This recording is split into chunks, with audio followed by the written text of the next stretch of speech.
So welcome everybody. Welcome. Welcome to Biodesign, Fermenting the Future. My name is Ozzy Alvarez and I'm a product design student at ArtCenter and also a student worker at the library. I know that there are many staff, students, and faculty members joining us here today. Hello, welcome. Today I do have two extraordinary women joining me to create awareness and exposure to rethink our future materials.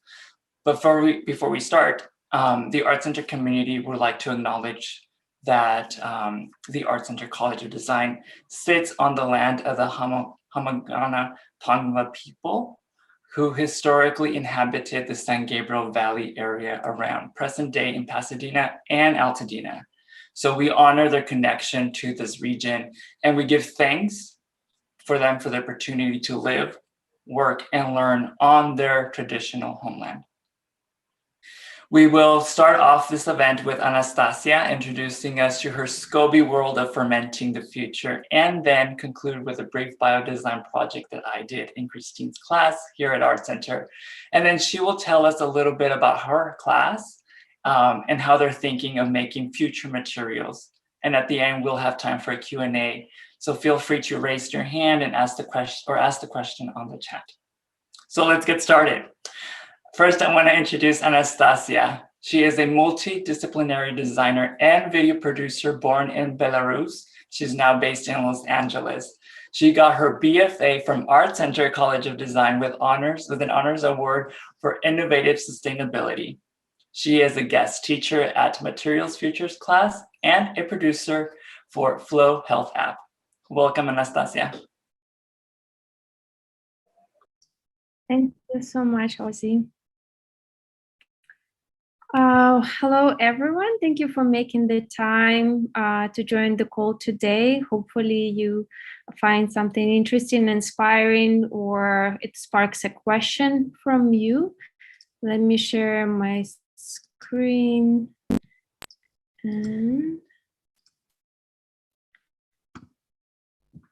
So today I want to talk about biodesign from perspective of Kombucha Leather. Again, I'm from Belarus. My name is Anastasia Bachykala, and living in Belarus, that's where I first came in touch, in a very close touch with nature, because my family grew our own food. My parents still do, and there I studied economics. When I moved to United States, I got my BFA at ArtCenter College of Design in Department of Art, but I also took a lot of classes in product design and film department, in creative kind of custom multidisciplinary approach, which I apply in my work right now. I want to show a little bit of my works that I've done with kombucha. So in Kristine's class, Materials Future, I first got introduced to the potential of kombucha going beyond of just a health drink. Originally, I first encountered kombucha actually in Belarus since my very early childhood. Every single family in Belarus had kombucha fermenting on their kitchens. My family didn't have it because my parents overdrank it in their childhood, and they kind of were over it for my childhood. But every friend that I visited, every relative, everyone I knew, they had this glass jar on their kitchen with something alien floating on top, and everybody knew that that's something to improve your health with. So as a result of Kristine's class, I studied a project world that encompassed making products, doing the workshops, making the food and drink from one single microorganism, SCOBY. Here is a photo example. That was a result.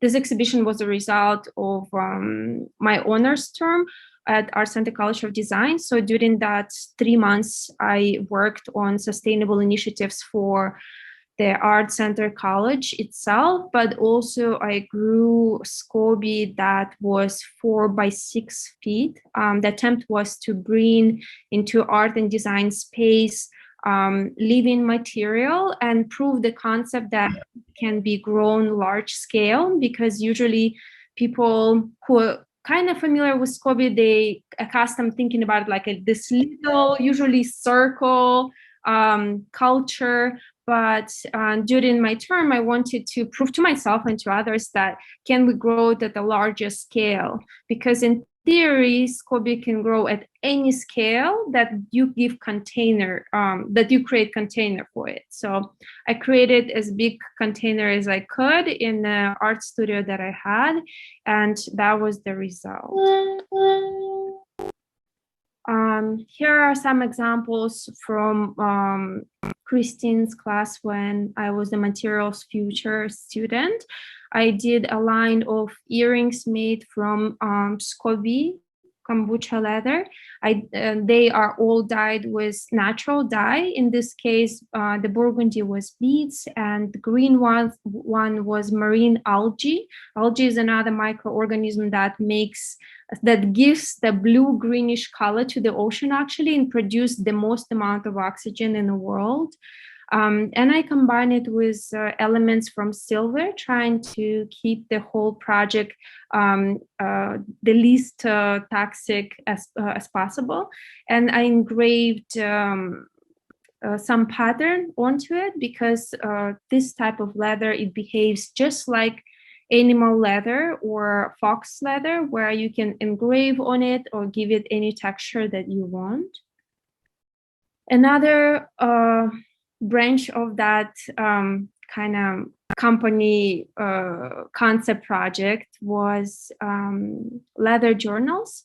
I decided to combine kombucha leather with paper, because kombucha leather naturally is water-phobic, so means it does not like to interact with water, otherwise it goes back to its wet state, basically comes back to life, rehydrates, because it's that resilient. So combine it with paper, with another water-phobic material, which people are already familiar and accustomed to not to put water onto paper. It kind of teaches invisibly the user to take care of their object and not place it in a wet environment. So that was kind of conceptual solution of how to train the user without training them. And the dark green also colored with ocean algae, and the brown one is actually the natural color of the leather.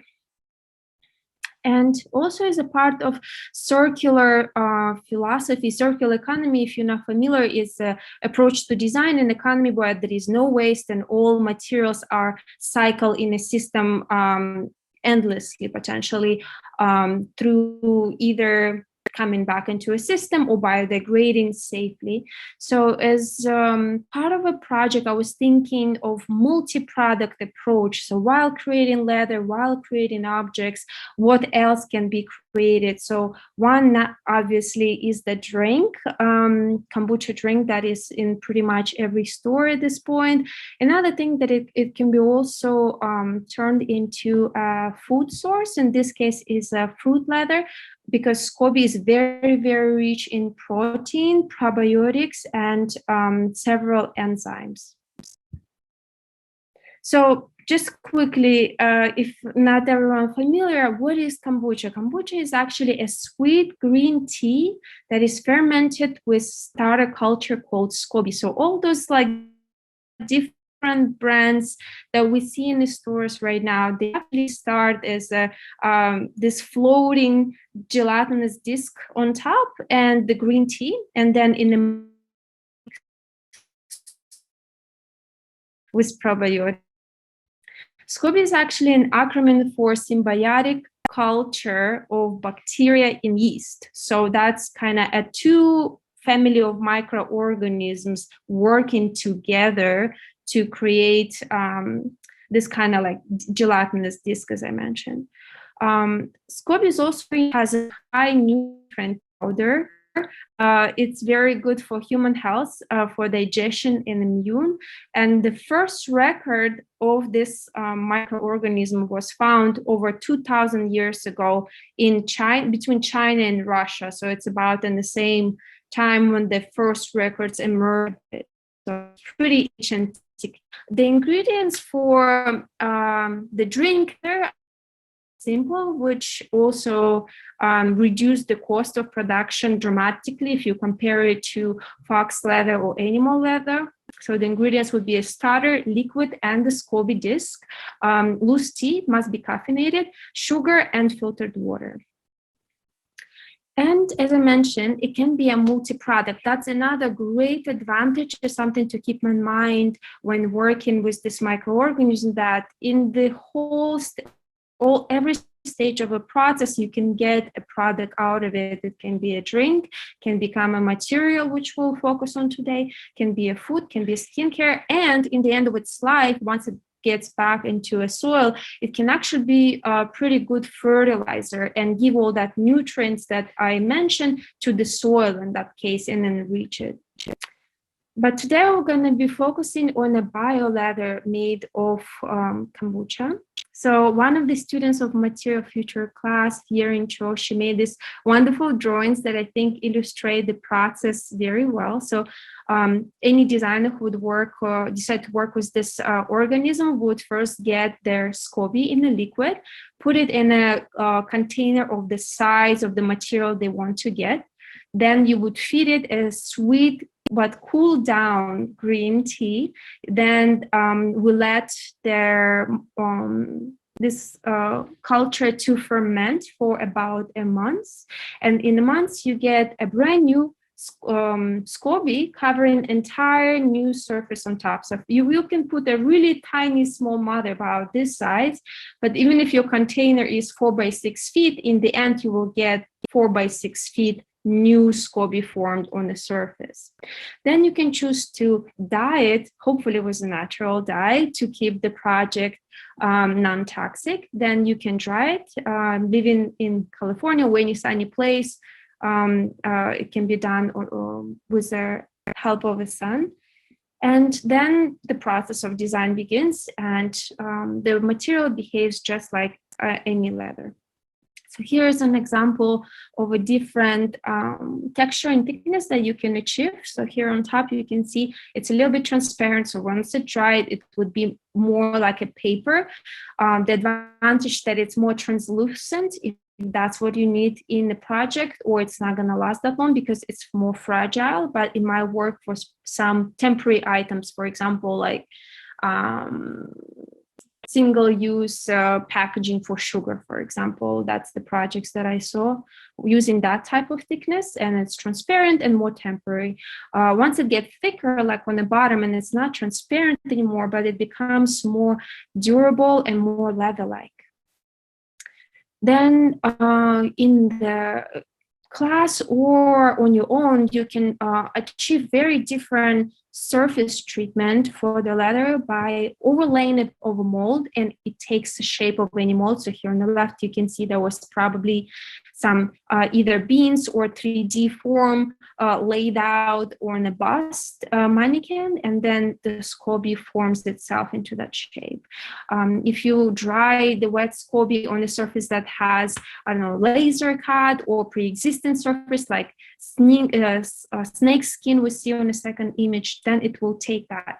And also if you dry it on the glass or plastic surface, which is really smooth, then SCOBY adapts amazingly and becoming as smooth as plastic or glass, and it looks just like that. So that's one of the wonderful qualities of this material, is that it can, the final finish of it can look very, very different. And then, of course, the design process begins, and it only depends on the imagination of a maker where you want to take it. So here we see some examples of jackets made by different designers. Here we see a good example where SCOBY can be combined with other materials like leather and fabric, or it can be, to elongate it, different pieces can be stitched together, so you don't have to grow one long piece. You can approach it by modular approach, where you can cut smaller pieces and create longer ones. Here's the example of the skirts. Here's some interesting example of shoes. They're obviously a prototype, but on the left, I think it's interesting that it combines with mycelium sole, and then it features hand stitching. Here are some example of bags. Something more simple, like on the left, or something more complex, like on the right. So it can have really different approaches. So another huge element that is important for me about kombucha leather is that it fits very well into approach of circular design and circular economy. And there is several reasons for that. So one is a zero waste multi-product. So but it has the potential to have absolutely no waste on all stages of production. Then it's infinitely self-replicating. So once you get a first original SCOBY mother, you basically don't need to buy culture ever again. You can just reuse the culture that you have and the new SCOBYs that are appearing, and you basically invest like, I don't know, $10-15 once, and then you have this relationship with this culture for as long as you keep and feed it. Then it also requires no land, so it means that we don't need to use the soil and deplete it. Also, SCOBY can be grown in vertical storage, which is important that we could use spaces not take up the space for people to live or to grow other food, but we can keep it up straight in the vertical shelves, which reduces the scale that it takes in the land. And also it doesn't need light. It doesn't require dark, but it also does not need sun. And that's important because most of the food sources that we have, or even animals, they require sunlight. And it's also another element where it's more flexible. Also, SCOBY production and material creates no pollution to land and water, like other pesticides or chemical processes do for vegetable or animal taking care of them. And it's also pretty much high speed. If you think how several years at least takes the production of animal leather plus the cruelty that goes into it, the production of SCOBY leather takes about 4 weeks, depending on the thickness you want to achieve. It's also low cost ingredients. As I mentioned, it's basically sugar, tea, water, and one-time starter. So in comparison to fox leather, where all the chemicals and processes pretty only financially, but to the environment too, and the cost of raising the animal as well. It's low carbon emission, even though there are some, it does release some CO2, but if it's grown in the facility, even that can be captured. And also important element that it can be food or medicinal food as well, with probiotics, which is important for the areas, low income areas, or areas that have compromised or endangered or low food sources. Here I want to mention some companies that work with SCOBY on a pretty serious level, and you can check them out: SCOBY Tech, Bold Threads, and Make Roll Up. So they all have very different approaches, but one of the approach is to combine this organic microorganism process with bioengineering and adjust the qualities of the process and of their cells to serve the needs of material. For example, this way bioengineering can help make this leather stable to water, waterproof. Because originally, if you do it at home, it's going to be waterphobic. You could also use DIY methods like applying shellac, for example, that will increase the resistance to water. But in order to permanently, or on a manufacturer level, to give it waterproof quality, then bioengineering comes into play. Or right now I'm in research together with UC San Diego scientists reviewing the possibility of applying algae polymer coating. So keeping the leather actually as it is and then coating it with a waterproof layer, which is non-toxic for environment and can biodegrade naturally, even in a home backyard compost within the 6 months. Because when people say it's biodegradable material, oftentimes they mean that it's biodegradable in special facility. And special facility requires either very expensive special equipment for pressure, chemical treatment, or thermal treatment. So if you put most of biodegradable materials in a regular compost, it's not going to go away. It's not going to break down because that's not how it was made. So the goal with any biodegradable material is to achieve, if to give that label, is to achieve the possibility to compost anywhere, to compost in a home garden, if it gets just into a soil without toxins in a short period of time, and without special facilities. That's the goal.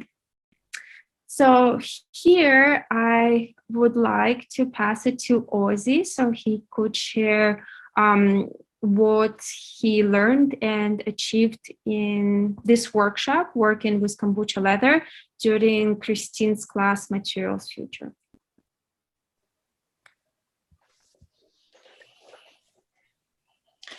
Thank you so much, Anastasia. Every time I see your presentation, there's something new that I learn, and I'm super excited that our guests here are able to take this wonderful opportunity to do so as well. So I want to be able to share a mini project. I call it mini. I know some think it's a big deal, but for me, it was really understanding from Anastasia, her teaching of the wonderful world of SCOBY, also in Kristine's class, which we will talk in just a second. So let me go ahead and share my screen here to show you a brief presentation of what I was able to do thanks to learning from Anastasia. So let me share here. Perfect. So here in this screen, it was really about understanding what SCOBY was all about.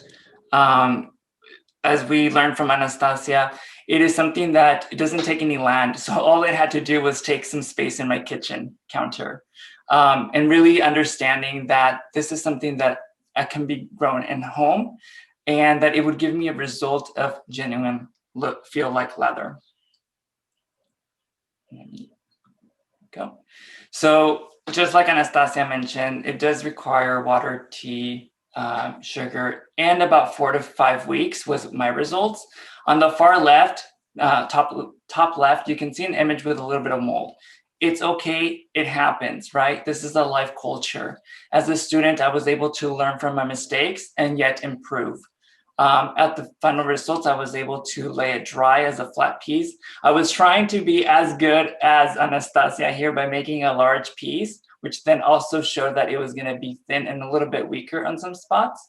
At the bottom right images, you can see how fragile it became. So this large piece actually was a brittle, and that was on my end as a learning process, right? Don't let it be so thin. You have to let it be at least 1/4 of an inch to 1/2 inch thickness while it's in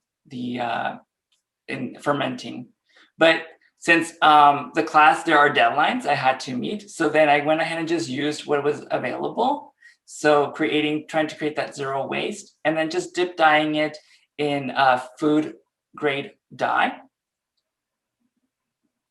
And then I wanted to represent how the SCOBY mother and the SCOBY baby came together. And so I was able to wet the 2 circles that I cut out and actually just punch out a heart in the middle to represent that love between the mother and the child SCOBY.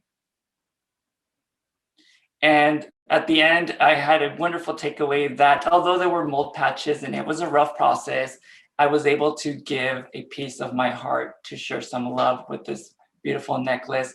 And of course, the necklace itself is repurposed from an old necklace. So again, always thinking with the mind of being sustainable.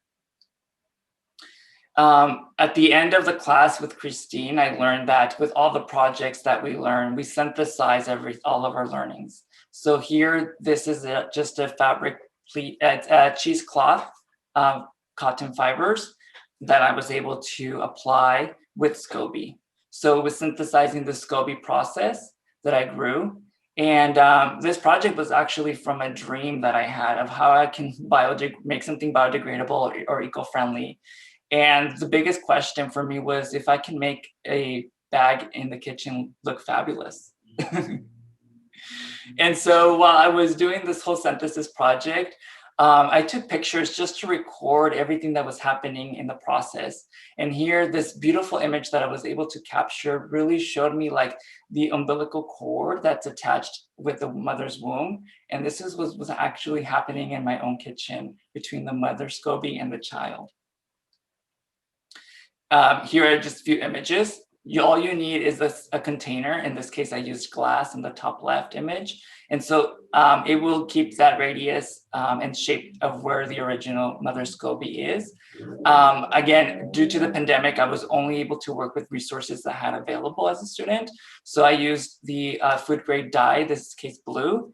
And then the bottom images are just ingredients that I used to make bioplastic, which is something that we learn in Kristine's class.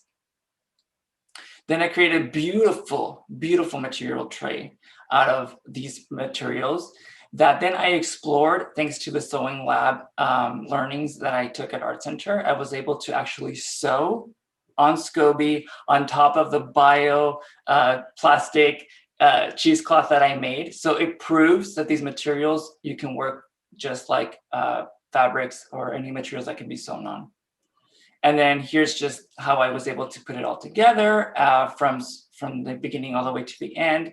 It did take a little bit of finicking, but at the end, I was able to create this beautiful bag. And I call it beautiful because I think it's something that at the end of the day, I know that I used from just ingredients in my pantry. So here we see the front view and the back view. And I think at the end of the day, what I learned was that yes, you can make a bag from your kitchen. Absolutely, yes. It will look fabulous. Why not? But these materials never really existed in my hands. They were made from ingredients from my kitchen. So this was really all about an experiment class. This really means that you can create something super unique that has never existed in the world. I really, really look forward to designing with future materials thanks to Anastasia and Kristine's class. And without further ado, I do want to present Kristine, who is really one of the anchors to this project. But who is Kristine? Well, Kristine is the founder, the manager, and curator of the Innovative Textiles and Materials Department at FIDM. She's also a curator and organizer of annual Innovative Materials Conference at FIDM. She is also an associate professor at ArtCenter, teaching wearables material futures. And it's a new class in the making. It's designing with artificial fibers, and that will be featured in the fall. In addition, she's an international speaker and lecturer around the world. Listen up, she's traveled to Shanghai to present at the Shanghai Fashion Week, traveled to Osaka, Taipei, Montreal, Europe, and throughout the US to teach and educate about trends and concepts for a new material world. And for the past 4 years, she's been an annual guest professor at UEDA College of Fashion in Osaka, Japan. Kristine, welcome. I think you're on mute.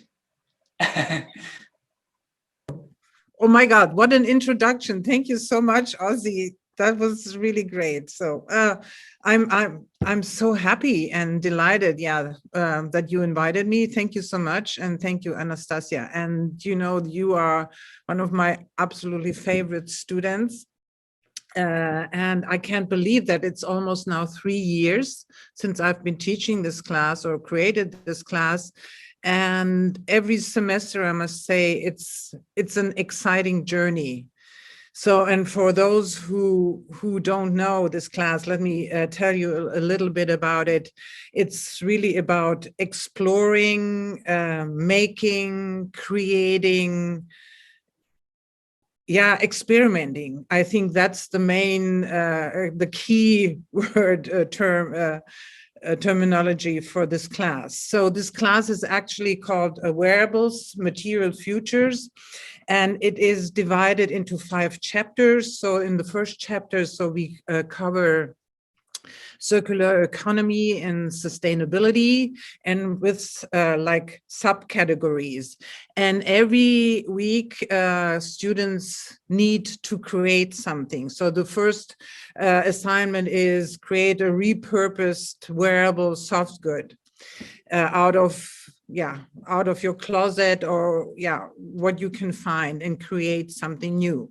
Then the second assignment is creating something out of plastic waste, ocean waste. So we all know that we are drowning in plastic. So there's a major plastic issue that we have here. And I recommend to go to the ocean, collect plastic trash, and then create a wearable and a soft good, which is quite a challenge. But it's always amazing to see the outcome. So the other challenging project is creating something out of food waste. So we know that we are drowning in food. So food waste is piling up in landfills, and we produce way too much food, and food sits in landfills and releases methane gas. So bad for the environment. So students need to come up with the solutions, since there's already companies out there creating materials out of food waste, from orange peel fibers, of coffee grounds, or milk proteins, crab shells, and way more. And that is an awesome, exciting assignment as well. So then the second chapter covers biology, or biofashion, biocouture, biosynthetics, and that's where the SCOBY comes into place. So we start very early in the second week already to grow the SCOBY, because it takes a while. Then students are creating their own bioplastics, experimenting with bioplastics, create your own bioplastic in the kitchen, which is exciting. Then the third chapter is dimensional surfaces, where we are experiencing 3D printing and 3D pen. Then wearable technology, we explore AI, VR, and wearable tech. So where are we going? Where is your vision 20 years from now? And then finally, the synthesis project. And I want to share maybe now my screen and show you a project by Martin Hernandez, who is a product graduate from ArtCenter, and the synthesis project actually combines all previously explored technologies and combining 2 or 3 together, and what Ozzy showed with his purse, for example. Let me, hold on. So where is the Dropbox? So, here, by the way, Ozzy didn't introduce us here to his bio bubble wrap. And his arm, how would you call it, Ozzy? Arm splint, arm. Yeah, it's like an arm splint, and this was made with gelatin, unflavored gelatin. Yes. So I love this project of yours. So and this was Martin kind of creating a shoe with different technologies and materials. So he used the repurposed project first, so, and reusing plastic bags, and he documents. So the purpose of this class is also documenting every step of the way what you do, and show the end result. So he tries here to with a couple of layers of plastic and heat gun, he was able to melt the plastic together and form the last for the shoe. So this is actually the end result. So I just love this shoe, but let me show you what he did. So here the melting process, then he used mycelium, the mushroom root, which is right now a very hot topic. So we're gonna explore mycelium in the fall in my class.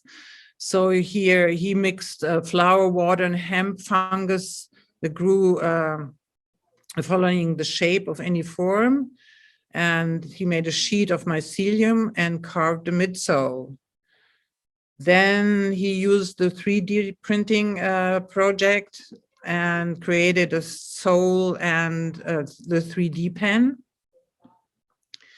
And here the midsole made from and grown from mycelium. Yeah, and what I wanted to add, and he said plastic failure. So this class is also about failing, so experimenting and maybe failing, and this is okay. So I think this is the only class where you can fail your project, but it's really very important that you document it and spell it out what made it fail or impossible. So, and here, see the plastic upper bag. Then here's these beautiful earrings by Anastasia, grown from SCOBY. And here's another SCOBY project by Yerin Cho. She called it Bio Wallet and stitched it and engraved it. And then here I'm going to show you a little bit more clear picture of the food waste in a second. So that is Ozzy. We saw that. That is a hair bow created by Yerin from SCOBY. And these are Ozzy's projects that we just saw. Then let me share. I want to share the process book of James. Can you see the screen? No, not yet. No yet? So what did I do? Okay. So here we see the end result of the food project by James Tsai, also a graduate. So, and he used the skin of tofu. So he created these beautiful broches. So, and he documented it every step of this process. See how he stitched it, and so that is how tofu skin looks like, actually. So this was the food waste project. So yeah, that is in short what this class is about. And as Ozzy mentioned, also I'm writing now a new class for the fall, designing with artificial fibers, where we are going to explore new materials such as Pinatex or other materials, of course, polyester, a little bit going to look into history, evolution, and how artificial and synthetic fibers can be applied in today's design, wearables, and soft goods industry. So thank you so much. Thank you so much, Kristine. Thank you. Yeah, that class that you taught, and I was part of it as a student, it really taught me a lot. It made me think as a designer differently. Again, coming from a product design mind, where everything is about more and more products with plastic. And definitely, I think with ArtCenter, it's just doing a great deed for the young designers to think so differently in regards to sustainability. As we can see with Anastasia, how outside of ArtCenter, she's been able to create beautiful products and teach and do these type of presentations. So I want to thank you as well. we do have a few minutes for our Q&A. I do see some questions popped into the chat. But before we go into the Q&A really quick, is there a way for Anastasia or for Kristine, how can our guests reach you in case they have any following questions? Is there an email if you want to just type that in onto the chat really quickly? And I think, let's see, our first question came from Hydron, but also Anastasia. So you talked about the mother SCOBY. Do you want to tell us a little bit about how our guests can get a hold of a mother SCOBY for those who are new to this and want to experiment? Sure. I think the best way, if you know already someone who already growing it, that's the best way, because they will always have access babies because they're infinitely replicating. So that's the best way. And if you don't know anyone who has it, the simplest place is Amazon, because they have very wide variety of sources and very affordable too. And they will arrive like in a sealed little packet that with instructions, so you will be able to start and work with it. Thank you. Thank you so much, Anastasia. All right, so we are ending our presentation, but we are going to open it for Q&A. So all of our guests, if you want to go ahead and click your camera so that our beautiful guests, Kristine and Anastasia, can see your faces and say hi. But we do have a question that popped in at the beginning. Let me see here. From Hydron. It's right here. Okay. So Hydron, do you want to go ahead and ask the question, or I can read it off from your chat?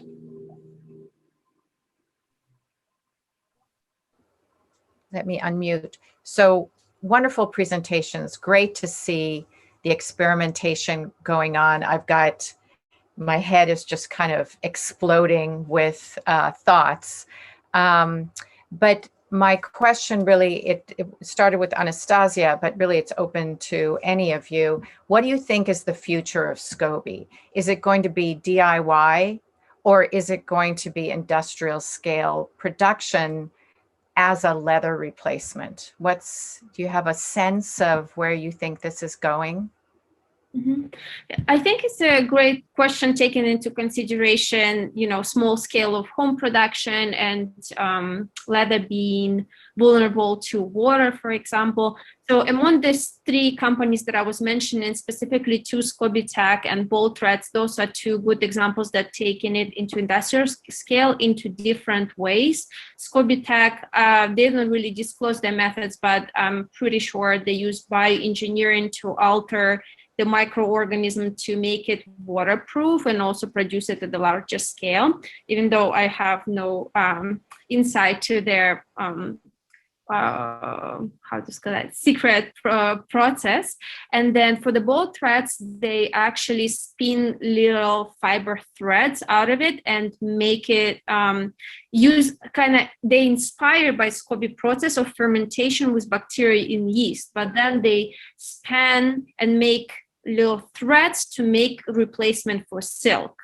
So that's their approach, not using it as a leather, but taking a similar process, a similar microorganism. And I also suspect using bioengineering to span it into a thread.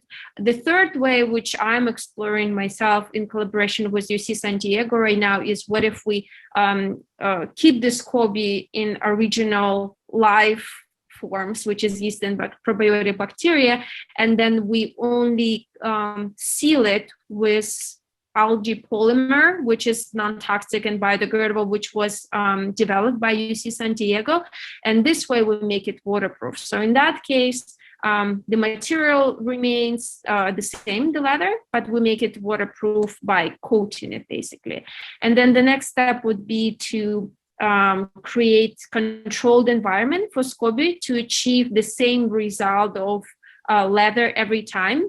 Because, for example, in the proof of concept that I did for 4 by 6 feet, it did prove that the scale can be any scale. So we can grow it in industrial scale and produce it for mass market. However, it would need a scientist lab environment to create this controlled temperature, humidity, no toxins in the air, no contamination, all of that stuff. And the recipe for it to grow the same thickness of leather, the same consistency of it every single time. Thank you. Yeah, and I just wanted to add, I'm so fascinated. Sometimes thicker. So in order for it to go to mass market, it would need to at least have controlled environment. Thank you. Yeah, you thought, yeah.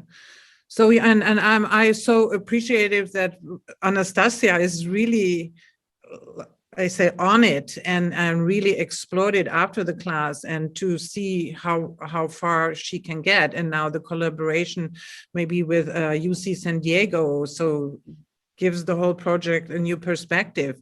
And I was still wondering why Susan Lee, whom I consider the mother of this whole bio couture movement, she started this 12, 13 years ago, why she has kind of stopped it and hasn't developed it more.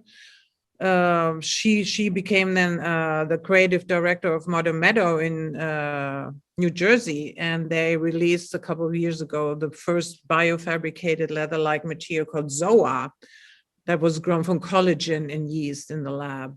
But further than that, so there has not been any development from her side as far as I know. So of course, what Anastasia mentioned, both threads and all this experimentation with yeast, the yeast yarn. And so that is quite fascinating. But I think this is all the result coming from Susan Lee's vision. And I highly recommend, she has a TED Talk, just recently released TED Talk, Biofabricate, and it explains very well her vision, not just in relation to SCOBY, but yeah, mycelium and all these growing materials in the lab. And this is really the future. I believe in this so much. And so like UC San Diego coming up now with a flip-flop made from algae. So, yeah. Yeah, and I think where like it would be great to find some notes for Susan Lee why she didn't take SCOBY further. But let's say I'm in the me and UC San Diego scientists in the very, very beginning of this process, but the very, very simple reason to go forward or to stop is the funding. So because in order to have that control environment, to have that equipment, to have people working in a lab, it requires initial investment, because to take it out of DIY sphere in make industrial materials, it's unavoidable. So we are currently in the process of applying for different grants to research, like even do initial research and development to see the potential of it going forward, because right now it's done on a leather that I've grown and then using the coating that they've done to pilot and like give a sample as a proof of concept. But in order to go stable, consistent quality and large scale, then it requires facility and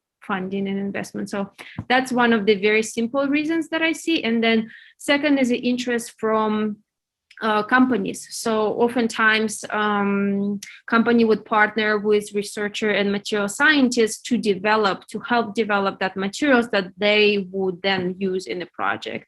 So for example, with the algae flip-flop, Riva, I think REVA companies, like very generic shoe usually, but that's the company that got interested and then helps sponsor further development, and then in order for Riva then release the shoe using the algae sole in it, for example. So those are two ways to go forward with material development for industrial production. So we're exploring two, but it's not easy route to go. Yeah. Great question, Hydra. Thank you. And as you can see, the designers that are learning from this are just so passionate to talk about it. I do want to move on to the next question. I believe it's from Tanya. Hi, Tanya. Do you want to go ahead and ask your question, or do you want me to read it? I can go ahead and ask it. So I've worked with leatherworking before, and I'm curious to try SCOBY. I'm wondering, is there a finishing technique to minimize the smell of the final project? Yeah, so what I recommend to try doing it first, once you harvest the SCOBY while it's wet, is to wash it in the clean water, even soak it for a little bit, and wash it with soap, because at that point, if you're making a leather, you don't need it to be living, and soap can help remove yeast, that can help remove the sugar residue that, for example, left over. So usually what makes it like smell and sticky is like a lot of yeast or sugar or any residue in it. So I would first recommend wash it, maybe even soak it. So that's one.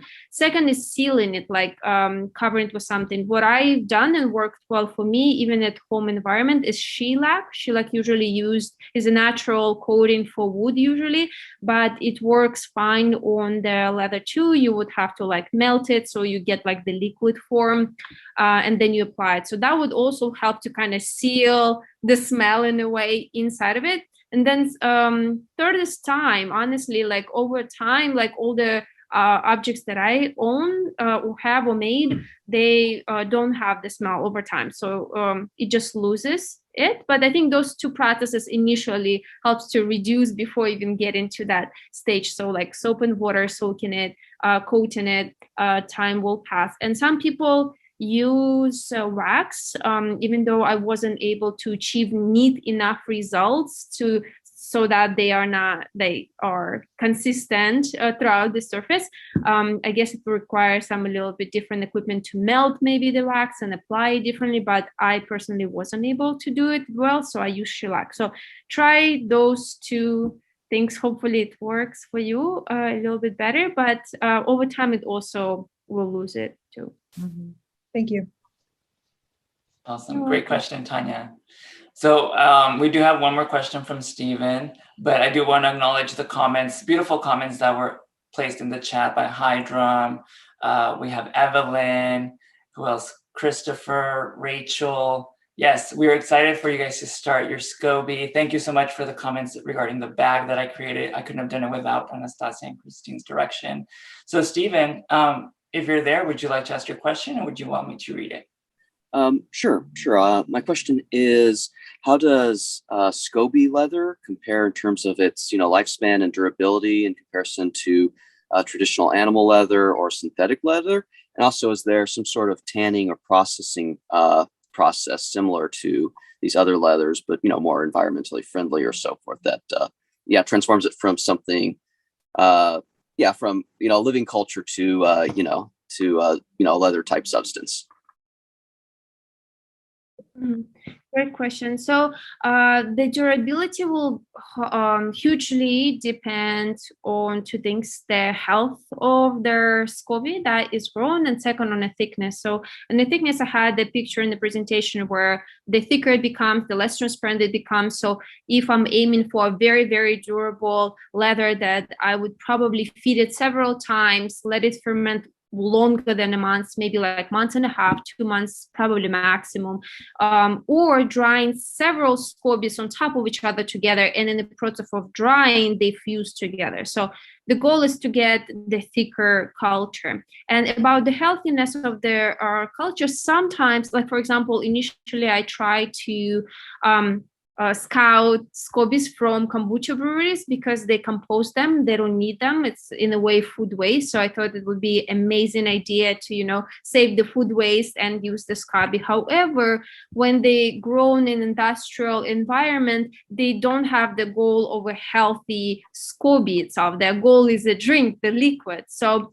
the way they grew, their recipe, the environment, makes it that the SCOBY is very fragile. It has a lot of holes. It's very porous, which is still healthy culture to make a drink, but it doesn't work at all to make a leather. So I tried 2 or 3 breweries, and they had all different cultures, of course, because it's alive, but all of them were super fragile because it wasn't their intent, to grow. So that's why I'm also saying to make it industrial scale, we definitely would have to have more controlled environment. But when we grow it at home with the students in this class, or when I do, my goal is not the drink, but the SCOBY. So I feed it more often. I don't put so much water maybe in. I put more sugar and caffeinated tea into it. So that's the ways to make it durable. And once you achieve that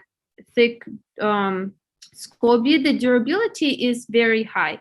My personal samples are about 3 years old by now, and they still preserve it. It's hard for me to say like in 15 years or 20 years how they behave, because I need to first live with them for that long and study, and they need to be studied more in a lab for that purposes. But that's what I can tell you from my experience and testing it together with other designers and scientists from UC San Diego. We are confident that it's durable as other leather. Even if it will have, for example, lifespan like limit like 10 or 15 years before it starts breaking down, I think the trade-off, maybe choice of application of that type of leather for specific products that will be within that life. Even though I'm not sure that it will have limitation like that, but it's still, I think, non-toxic, zero waste leather is still by far beneficial to environment and humanity, everyone's health and longevity, versus something that will purposefully last for 100,000 years, but nobody's going to use it for that long. So that's my view of it, but it needs to be studied a little more to define specific year, how long it lasts naturally. And about tanning, so there is not really tanning process similar like a leather, because tanning is not even like a clean, like it's pretty toxic process for animal leather. To treat the SCOBY leather, it can be dyed as well. However, I encourage everyone to use non-toxic dye, which is made from plants. Like indigo is really good, gives really good color, and some flowers or other sources like that is non-toxic. And then it can be dry either using, the sun heat, or it can be dry in a dehydrator. So those are the processes to treat it. And then another question is like, do we want to mold it into some shape or not? So those are 3 steps to process it. And then the coating, the coating to make it waterproof, I do suggest that. It also will help remove the smell. So those are the steps to treat it after. But the goal for me is also to keep it non-toxic, non-destructive, and as sustainable as possible. So that's how I approached it. Thank you, Anastasia. And Stefan, sorry I mispronounced your name at the beginning. Great question. So I do want to be respectful with everyone's time. So we will end here, but the contact information is there for both of our guests. I definitely want to give a big thank to Anastasia and Kristine, the ArtCenter Library, for opening this platform to everyone. And to everyone who joined us here today, thank you so much. I hope you learned something new. And remember that together we can change the future with biodesign. Thank you so much. Thank you so much, Ozzy. Thank you, library, for having us. Thank you. Thank you, everyone. Bye.